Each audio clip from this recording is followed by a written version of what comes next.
Hello everyone, welcome back on the AgriAdventures channel. This is Simone Berliat, and today we have one of our garden tips podcasts here on the platform.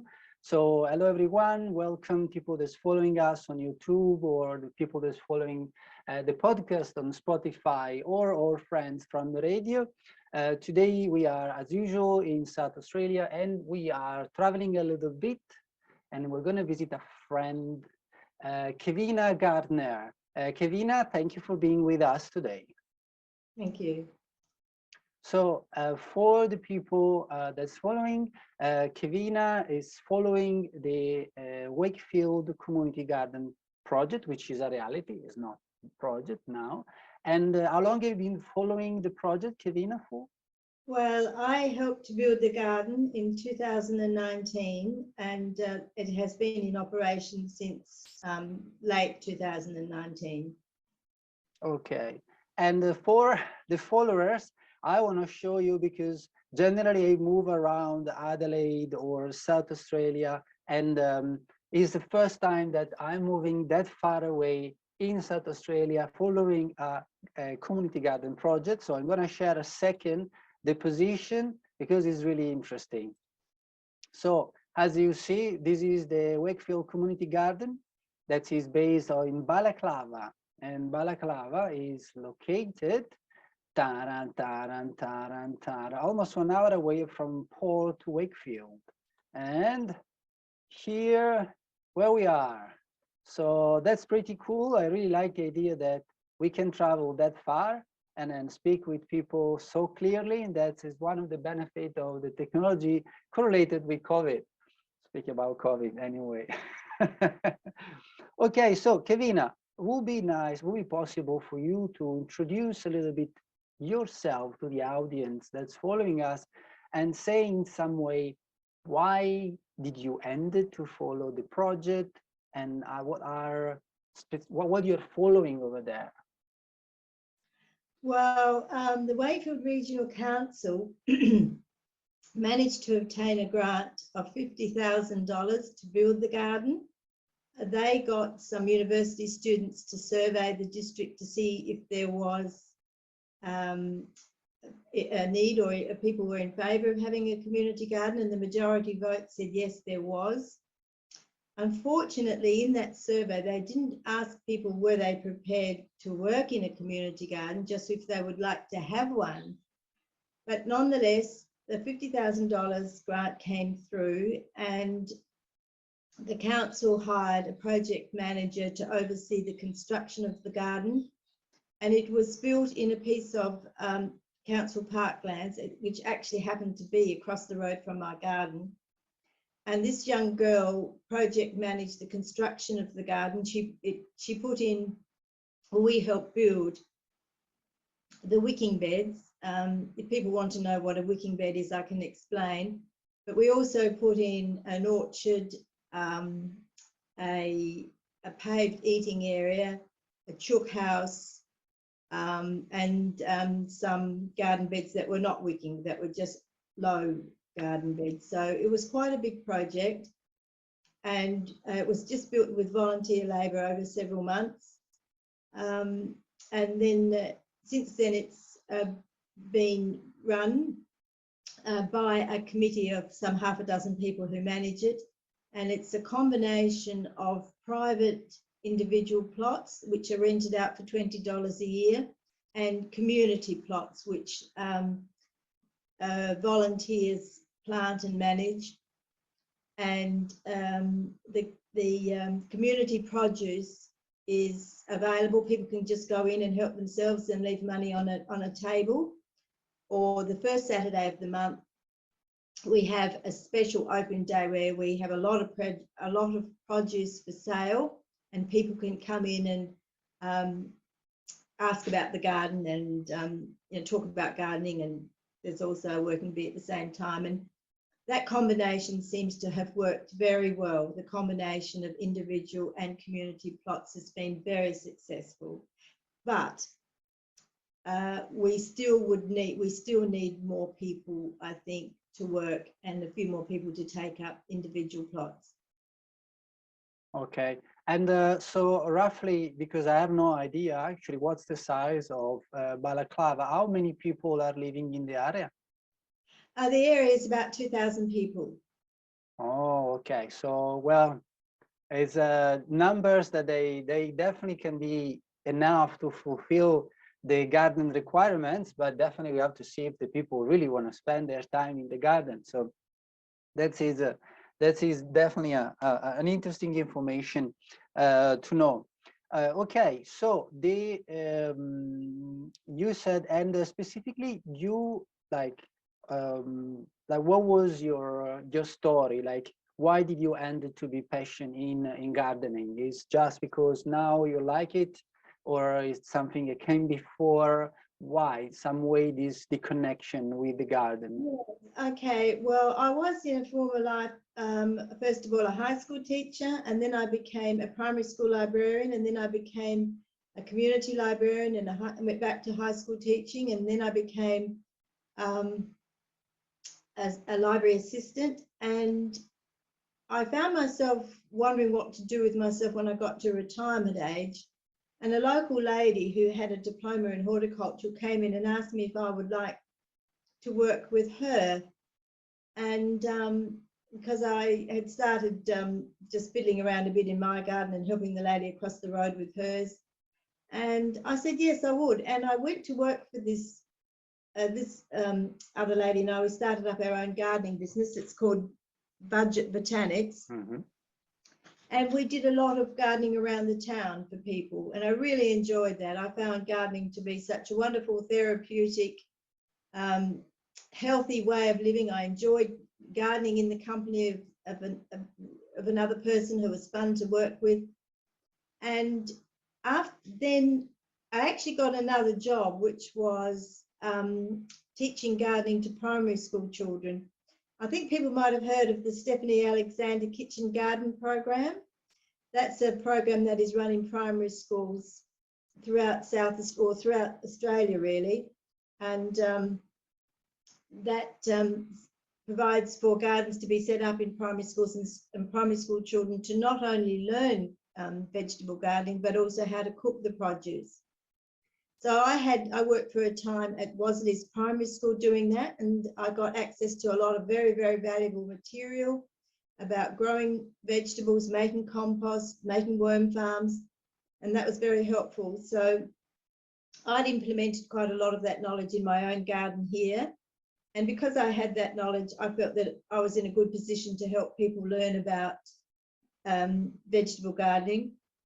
With my connection as a librarian and library assistant, I ran little workshops in the library, helping children to make their own little worm farms, helping them to make little individual gardens, and also we had little workshops where they made little bee hotels, hotels for bees to stay in. So I had probably that kind of background to help pass on my knowledge about gardening.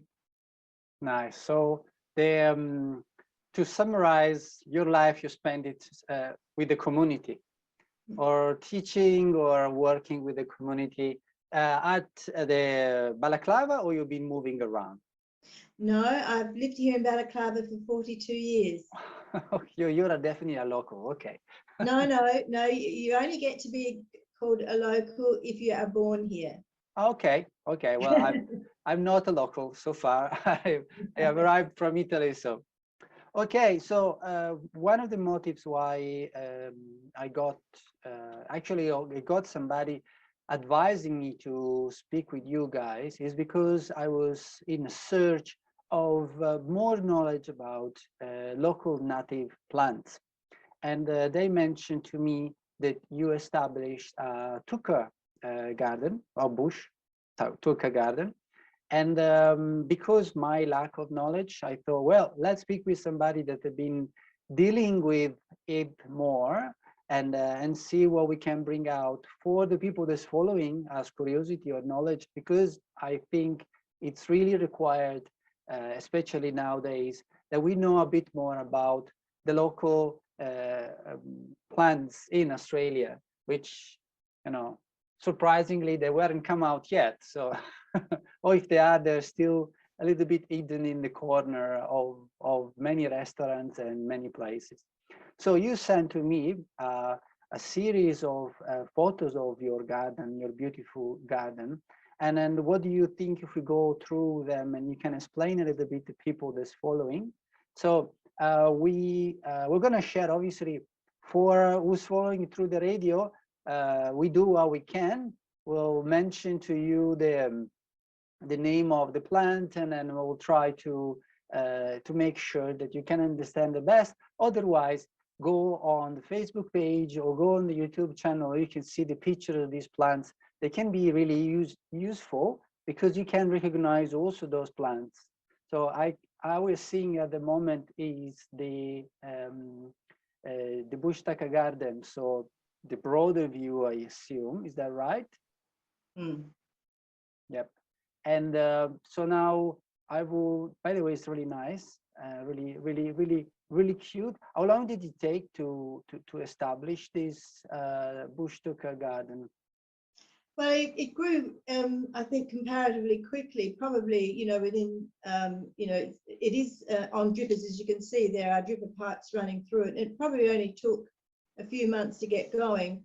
In the foreground of this picture, there was a great deal of saltbush, which I had to cut out because it was so vigorous. It was taking over the garden, and that has since been removed. So it's a pity it's not in there, but you'll see a picture of saltbush in a minute. But there was actually a lot of saltbush in this garden.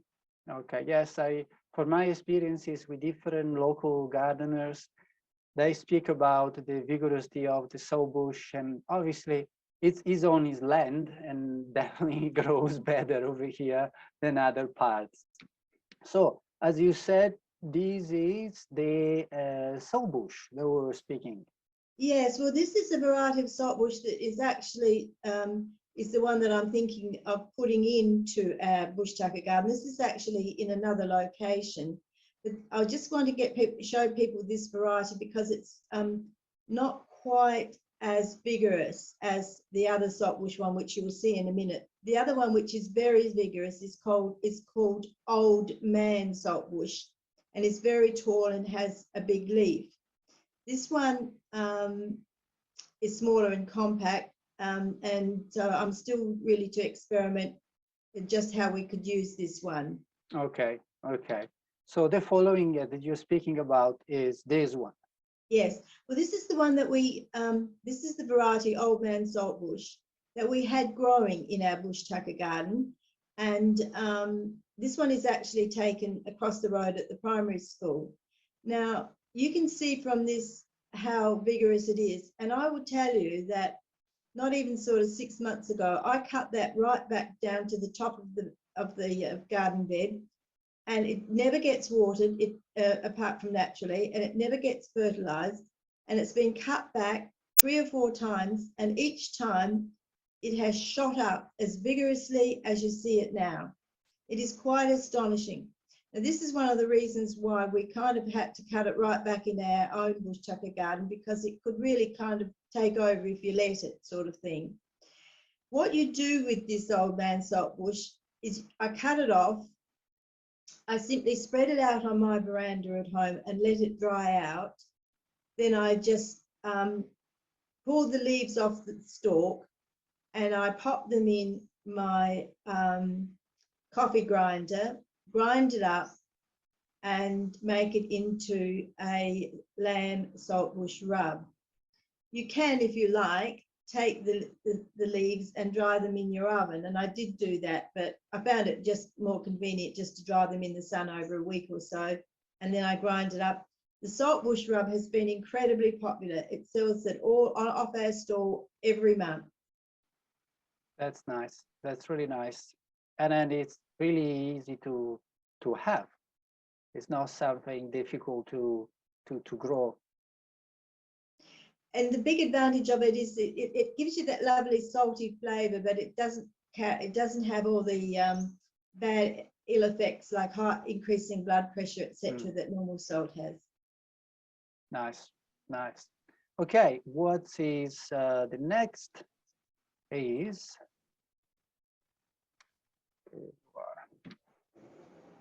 Ooh, lemon myrtle.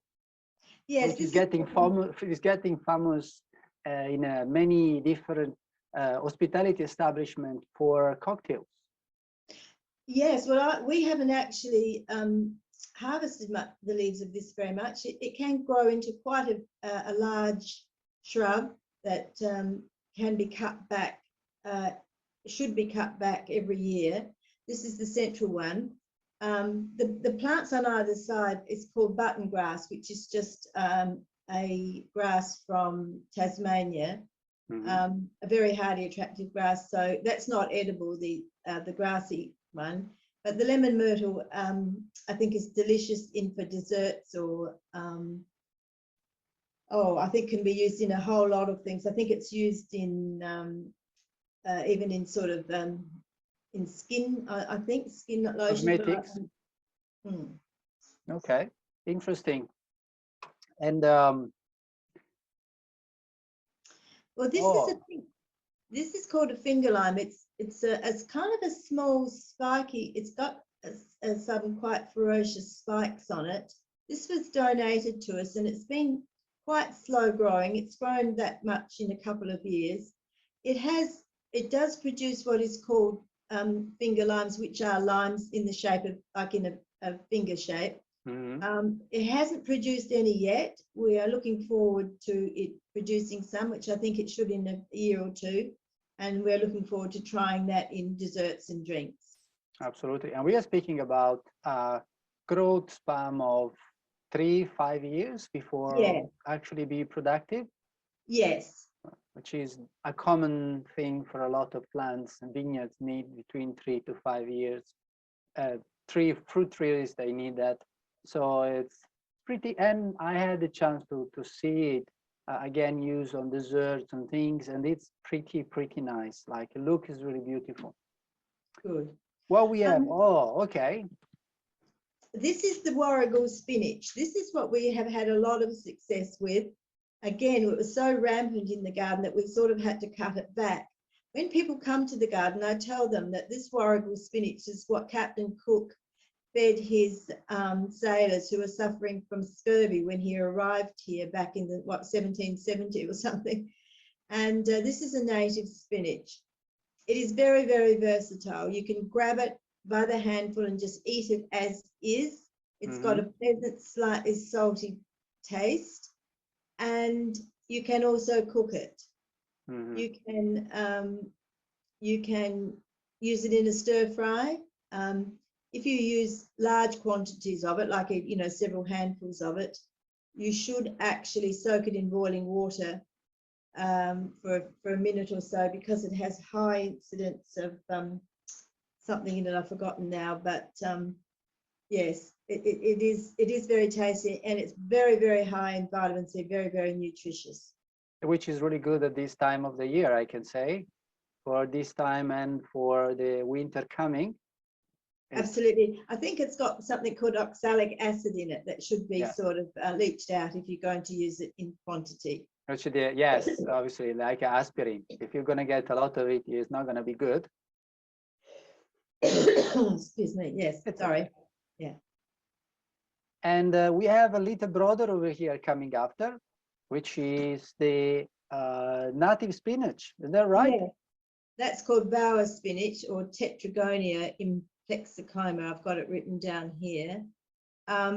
This is not as nice tasting. It grows quite well, not too vigorously. It looks nice in the garden. This is the smaller leafed one, but it doesn't have such a pleasant flavour. So we're not sure. We might keep it because it's an attractive looking ground cover, but it doesn't seem to taste that nice. It's got a stronger, more powerful flavour.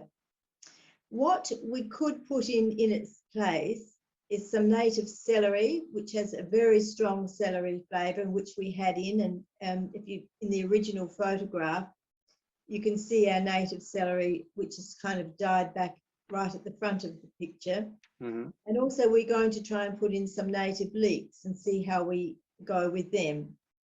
Okay. Yeah. And this is our native mint. This is like a mint, which is a beautiful mint flavour. And in that case, can be used like a normal mint, so you can Yes, it's used like a you can do mint. infusions. Exactly, and I would just say here that one thing we did have right next to that in the garden was the old familiar pig face. Now, most people would be familiar with pig face. It's a sort of a fleshy, thick leaf. Are you familiar with it, Simone? I do, actually. I'm familiar with the pig face and the two varieties, Miley. And we did grow that quite well. Again, you're meant to be able to just pick that fleshy leaf and eat it as is and use it in salads, but people did not find it an attractive flavour. We kept offering it for people to try and taste, but it didn't really take off. And you can also eat the fruit of the pig face, but it does take a long time to produce fruit. Pig face is also prone to get that sort of a white mouldy look growing through it. And so in the end, we discarded our pig face, but we did give it a very good innings to see if it would work.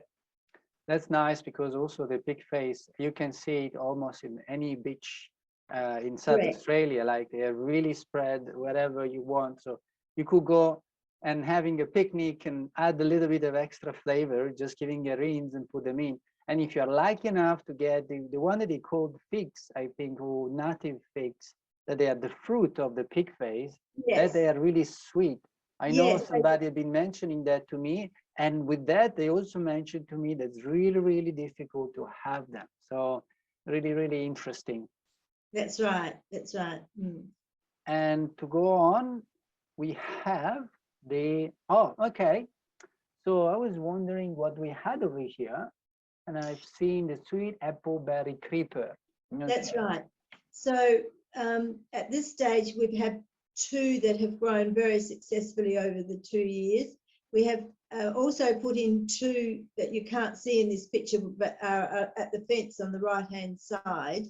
The aim of the sweet appleberry creeper is to create a shade over the eating area. So we're hoping that it will go along the top of the eating area and shade that.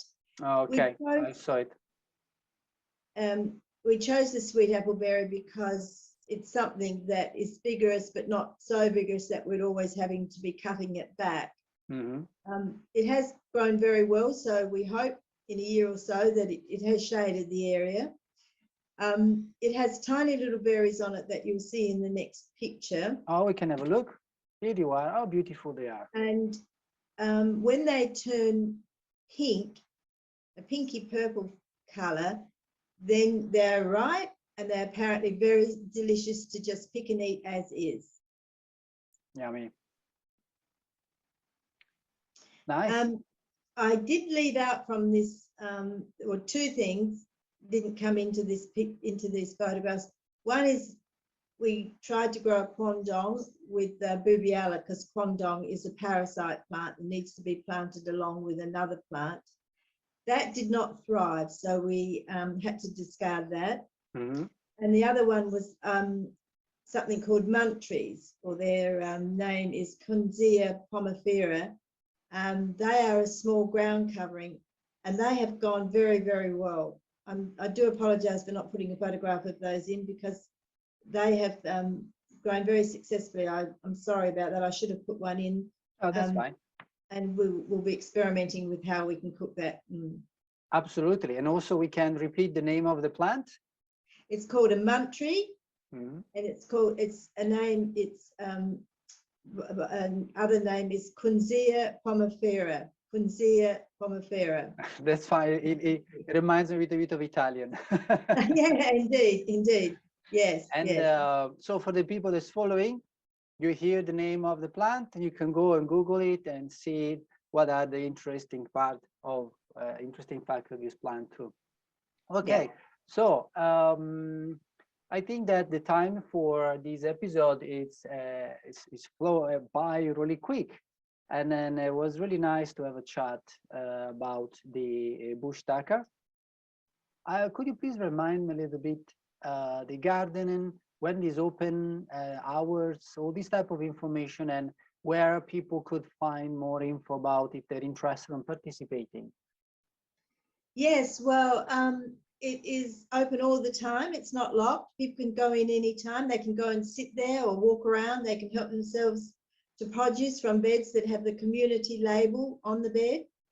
And then they can leave a donation in the tin on the table at the entrance.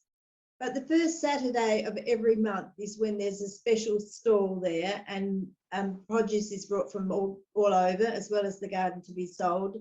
So they can really visit any time or on a Saturday morning. And on the website is, I think it's www.wakefieldcommunitygarden.com. I'm not 100% sure about that, but I know that they can simply Google Wakefield Community Garden, yeah, and if it's not going to be the first answer, they're going to have Google telling them, and then they're going to find the website. That's absolutely not a problem. Okay, just on that subject, really the best way to probably find out about it is just go to Facebook and put Wakefield Community Garden into Facebook, and that's where it gets a lot of publicity and information of what's happening there. That's good. So Wakefield Community Garden on Facebook page. Yeah. Lovely, perfect. So it was really nice to meet you, Kevyna, and thank you very much for all this information that you provide us and the time that you dedicate to take the pictures and sharing with the followers. Thank you to the followers that they have this interest on new plants, and to share a little bit more about what's happening in those community gardens. And we'll see you again, obviously. I'm not sure if we will see you again in person or we'll see you again through Zoom, because in terms of traveling, how long does it take from Adelaide to? About an hour. About an hour. No, it's not so terrible. We can do it. We are in Australia. Come on. That is nothing in comparison to other places. That's right. Thank you. Thank you very much again, and see you the next time here on the AgriAdventures platform. Thank you very much. My pleasure. Thank you. Thank you. Bye.